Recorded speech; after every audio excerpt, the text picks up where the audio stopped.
বন্ধুরা, মানুষের ইচ্ছা, চেষ্টা ও পরিশ্রম মানুষকে যে সফল করতে পারে তার একটি ছোট্ট উদাহরণ আজ আমি আপনাদের দেখাচ্ছি।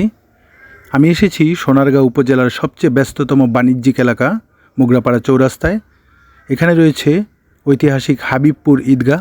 সেই ঈদগাহের যে দেয়ালটি রয়েছে এবং মানুষের চলাচলের যে ফুটপাত রয়েছে তার মাঝামাঝি মাত্র 1 ফিটের মতো জায়গা যেখানে মাটি আছে, সেই মাটিতে এক ব্যক্তি সবজি চাষ করেছেন। দেখতে পাচ্ছেন চমৎকার কিছু পুঁইশাক, পাশাপাশি তিনি বরবটি গাছও এখানে লাগিয়েছেন এবং কিছু পেঁপে গাছও রয়েছে।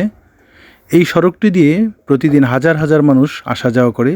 হয়তো কারো চোখেই পড়েনি এখানে কিছু সবুজ সবজির চাষ করা হয়েছে।